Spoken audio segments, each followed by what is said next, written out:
Okay, in this segment I want to cover a couple of the sources, and this time around we're going to go with your stove and oven, and we're going to go with the furnace, and I'm just going to go carefully through each of those bulleted items just to make sure that everything that should be on your radar is. So the gas stove and oven is, the first rule is don't leave those things on just to warm the house. I know that growing up my mom was guilty of that. I know that my mother-in-law was guilty of that. But in that sort of a scenario, those things left on for a longer period of time, if they do have a carbon monoxide leak, much more likely of health effects associated with long-term use of the gas stove and oven. By contrast, the next question that always comes up is if the gas stove were a problem, wouldn't it be a problem all the time? And the answer is that in many cases, if you're cooking something, maybe a skillet on the stove, you might be using one burner rather than four, and maybe you're using it for 10 minutes and then you turn it off, and if you've got your stove out of calibration, then you'll get a small dose for that 10 minutes. By contrast, if you leave it on for a longer period of time, an hour or whatever, then you have a different set of conditions. Be aware that if your stove is 5% out of calibration, you can actually have a 200 part per million flow into the house. And to give you a flavor, 200 parts per million is a big number. If you've got any sort of a reading inside the house, it's an indication of a problem.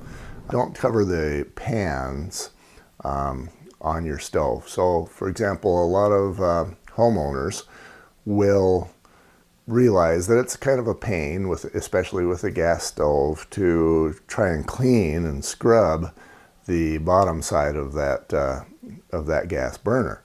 It gets tough. So they'll add aluminum foil. Well, what that does is it changes the airflows in and around that gas burner, and it can cause incomplete combustion, which in turn causes carbon monoxide. So that's a don't. And we've all seen that done 1,000 times, but that's a don't. You don't want to do that. Don't leave the oven open. Again, this is kind of in the same category as don't heat the home with the range. Service the burners when the flames are not a solid, non-dancing blue. If we've got a solid blue that doesn't dance, we are good. If there's yellow, if there's dancing, maybe there's a little bit of orange, burner that is out of calibration, it needs to be changed. Because again, if it's out of calibration, that's a carbon monoxide source. And have a carbon monoxide meter nearby, a CO meter. I had briefly mentioned earlier that you'll have in many cases a carbon monoxide meter up on the ceiling, and what those are intended to do is to work in combination with the smoke detector to detect a fire more quickly. Sometimes, let's say if the carpet is burning, a CO detector in that sort of a scenario might be able to detect the fire a few seconds before the smoke detector does. But if you've got a slow, long burn source of carbon monoxide, say maybe the fireplace is having a problem, or your stove and oven or whatever, you don't have a raging fire in places where it shouldn't be, and so that carbon monoxide is going to build up slowly from the floor. And again, by the time that gets up to your 8-foot ceiling, or if you've got a vaulted ceiling and it's 12 feet up there, once it reaches that height, you might have a big problem down near the floor. Especially maybe if somebody is already laying down because they're feeling sick, they're laying right into that pool of poison. Have a carbon monoxide meter nearby and have it low near the floor. Maybe you plug it in directly to one of the outlets that are on your walls. And that's going to be about 1 foot up, and that's a good place to have one.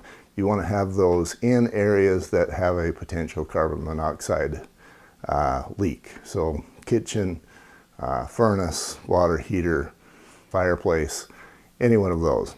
Okay, for the furnace, there are a number of carbon monoxide sources as well.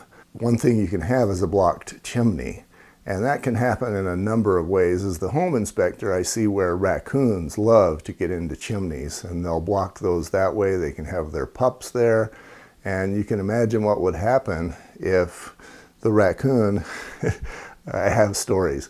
There was one where they actually heard the raccoon in there, and so they lit a fire to get the raccoon out.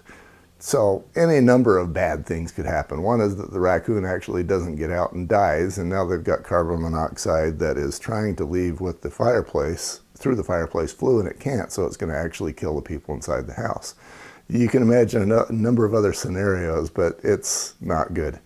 So you got the blocked chimney. I've actually seen where wasps will get into the chimney and make this huge wasp nest that turns maybe a 12 by 12 flue into maybe a 3-inch diameter gap.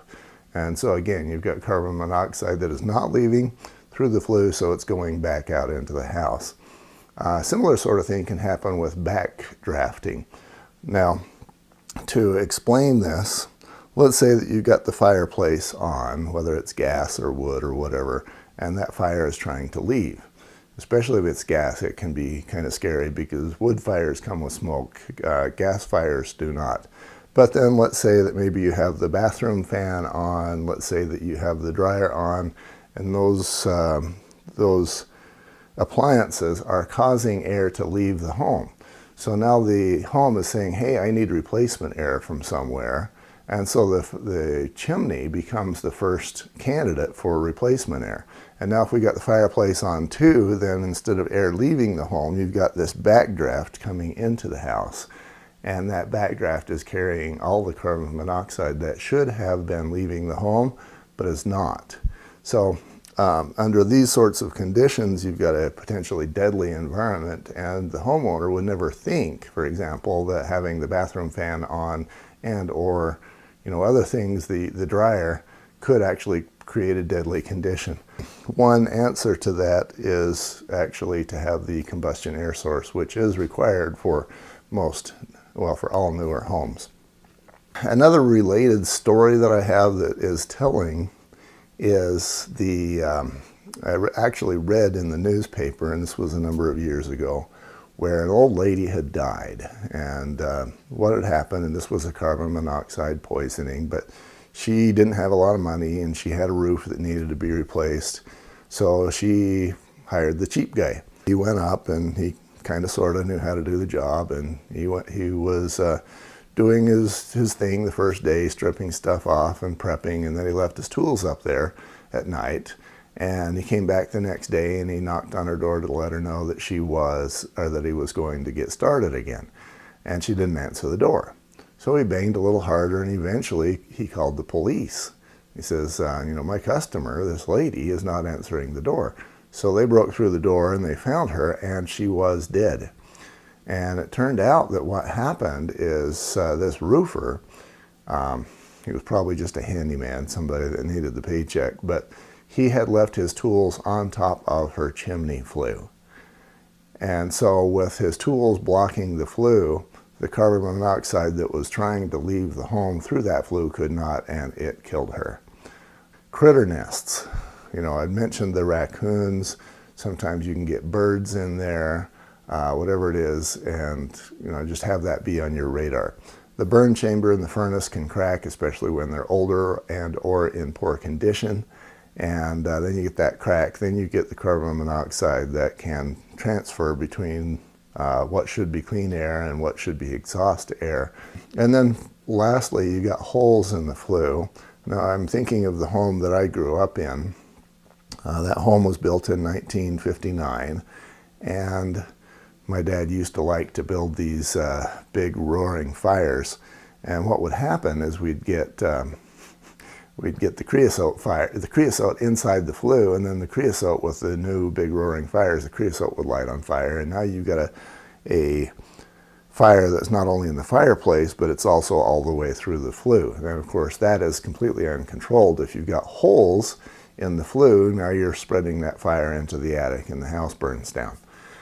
Similarly, if you have just one step less than that, let's say that we don't have the creosote, maybe we don't have the creosote fire, but we do have the holes in the flues, you can actually have especially if the flue is blocked in any particular way on top, you can have the carbon monoxide leave through those holes, and then you've got the carbon monoxide back in the house. and you've got the potentially deadly conditions.